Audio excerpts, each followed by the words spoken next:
شرجیل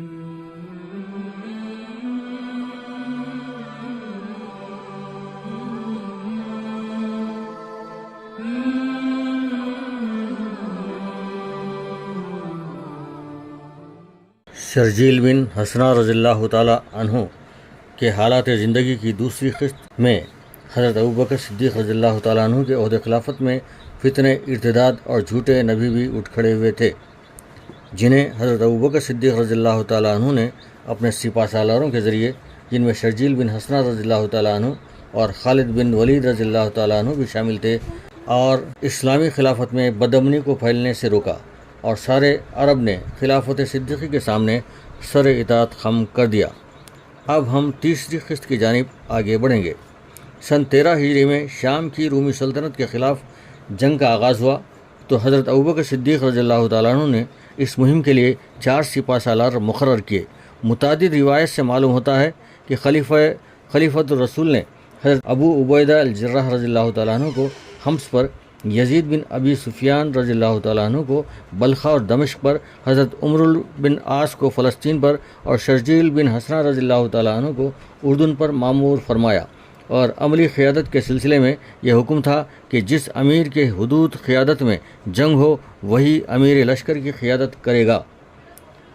اگر میدان کارزار میں سب یکجا ہو جائیں تو تمام لشکر کے سپہ سالار حضرت ابو عبیدہ رضی اللہ تعالیٰ عنہ الجراح ہوں گے۔ عرب کی سرزمین سے نکل کر مجاہدین اسلام کو جگہ جگہ عسکری طاقت سے لیس رومیوں کے بڑے جتھے ملے۔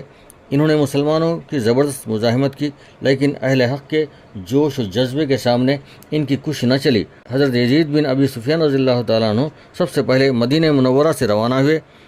تبوک کے مقام پر ان کی مڈبھیڑ رومیوں کی ایک زبردست فوج سے ہوئی۔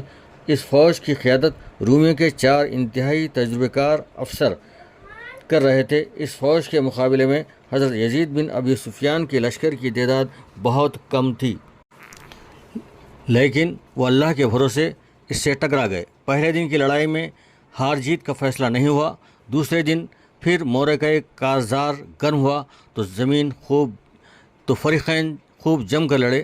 عین اس وقت جب کہ لڑائی زوروں پر تھی، حضرت شرجیل بن حسنہ رضی اللہ تعالیٰ عنہ اپنے لشکر کے ساتھ پہنچ گئے۔ اب جو انہوں نے رومیوں کو مسلمانوں سے نبرد آزما دیکھا تو بغیر دم لیے نعرہ تکبیر کے ساتھ اپنے بھائیوں کی مدد کے لیے میدان جنگ میں اتر گئے۔ یزید بن ابو سفیان رضی اللہ تعالیٰ عنہ کے لیے شرجیل بن حسنہ رضی اللہ تعالیٰ عنہ کی آمد ایک تائید غیبی تھی۔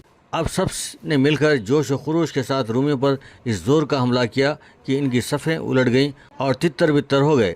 تمام بڑے بڑے رومی سردار میدان جنگ میں مارے گئے، یہاں تک کہ رومی فوجی اپنے ہزاروں آدمی کٹوا کر بھاگ کھڑی ہوئی۔ لڑائی کے بعد حضرت یزید بن ابی سفیان رضی اللہ تعالیٰ عنہ شرجیل بن حسنہ رضی اللہ تعالیٰ عنہ سے بغل گیر ہوئے، اور دونوں سپہ سالار اپنی منزل بلخا اور بصرہ کی طرف روانہ ہو گئے۔